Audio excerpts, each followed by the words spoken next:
ఎవరో నాకు కితాబు ఇవ్వకపోతే నా విలువ తక్కువ కాదు. నేను రాజశేఖర్ రెడ్డి రక్తం. రాజశేఖర్ రెడ్డి గారు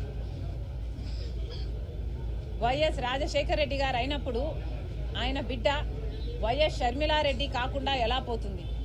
ఆయన మనవడు రాజశేఖర్ రెడ్డి గారు మరీ ముఖ్యంగా కోరుకొని మా నాన్న పేరు పెట్టుకుంటాను అని వైఎస్ రాజారెడ్డి అని పేరు పెడితే ఆ మనవడికి ఆ పేరు కాకుండా ఎలా పోతుంది? ఎవరు ఎన్నైనా మాట్లాడచ్చు వాళ్ళ స్వార్థం కోసం, కానీ నిజం ఎప్పటికీ నిలకడగానే నిలుస్తుంది. నేను రాజశేఖర్ రెడ్డి గారి రక్తాన్ని, ఆయన ఆశయాలను కాపాడడం కోసమే ఈరోజు కాంగ్రెస్ పార్టీలో ఇంత గట్టిగా ఆంధ్ర రాష్ట్రానికి వచ్చి పోరాటం చేస్తున్నా. మీరు ఎన్నైనా మాట్లాడొచ్చు. ఈరోజు పొద్దున చాలా దగ్గరి మనుషులు కూడా చాలా విచిత్రమైన, చాలా బాధ కలిగించే కామెంట్లు చేశారు. కొండా రాఘవరెడ్డి అన్న నాకు కానీ నా కుటుంబానికి కానీ దగ్గర అనుకున్నాం, కానీ ఈరోజు ఆయన కూడా నా మీద నేను పాదయాత్ర ఎందుకు చేశాను అన్న దాని మీద ఆయన ఏదో అక్కడ ఉన్నట్టు, ఆయన బావుమరిది అక్కడ సూపరింటెండెంట్ అయినట్టు, ఆయన అంతా విన్నట్టు ఏదేదో చెప్పారు. నేను పాదయాత్ర చేయాలి అని భారతమ్మ అడిగితే నేను పాదయాత్ర నేను చేస్తాను అని నేను అడిగినట్టు చెప్పారు. అన్న కొండ అన్న, మీ సూపరింటెండెంట్ చేత వచ్చి ఆయన ఈ మాట చెప్పించగలరా?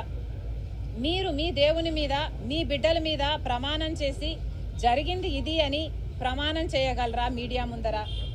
నేను ప్రమాణం చేయగలను జరిగింది అది కాదు అని. నేను పాదయాత్ర చేస్తాను అని నేను ఎప్పుడూ అడగలేదు. నన్ను కోరితే నేను ఒబ్లైజ్ చేశాను తప్పితే ఇది నిజం కాదు అని నేను నా బిడ్డల మీద, నా దేవుని మీద ప్రమాణం చేసి చెప్పగలను. ఇదే స్థాయిలో మీరు చెప్పగలరా? నేను నా భర్త పోయి అక్రమంగా డబ్బులు సంపాదించుకోవాలి అన్న ఉద్దేశంతో మేము జగన్ రెడ్డి దగ్గరికి వెళ్ళి మేము అడిగినట్టుగా మీరు చెప్తున్నారు. మీరు అక్కడ ఉన్నారా? మీరు అది ప్రూవ్ చేయగలరా?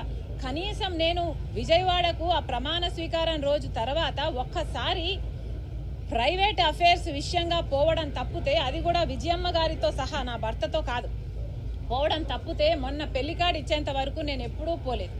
పోనీ నేను వెళ్ళానని మీరు ప్రూవ్ చేయండి, మీ మాట నిజం అనిపించుకుందాం. ఎందుకన్నా దేవుడు చూస్తున్నాడు. మీరు నిజాలు నిక్కచ్చిగా చెప్పేట్టుకుంటే మీ విలువ పెరుగుతుంది. కానీ ఒక ఆడపిల్ల మీద అబాండాలు ఇలా వేస్తే, రాజశేఖర్ రెడ్డి బిడ్డ మీద మీరు అబాండాలు వేస్తే ప్రజలు గమనిస్తున్నారు. దయచేసి ఇలాంటివి చేయకండి. నేనుగా నిస్వార్థంగా పాదయాత్ర చేశా. నిస్వార్థంగా జగన్మోహన్ రెడ్డి గారు ముఖ్యమంత్రి కావాలని కోరుకున్నా. ముఖ్యమంత్రి అయినాక నాకు ఈ పని కావాలని కానీ, నాకు ఈ పదవి కావాలని కానీ నేను ఏ రోజు కోరిన దాన్ని కాదు. దీనికి సాక్ష్యం మా అమ్మే. ఈ విషయాలన్నీ అమ్మకు తెలుసు. మీకు దమ్ముంటే అమ్మ చేత చెప్పించండి. పాదయాత్ర భారతమ్మ చేయాలనుకుంది.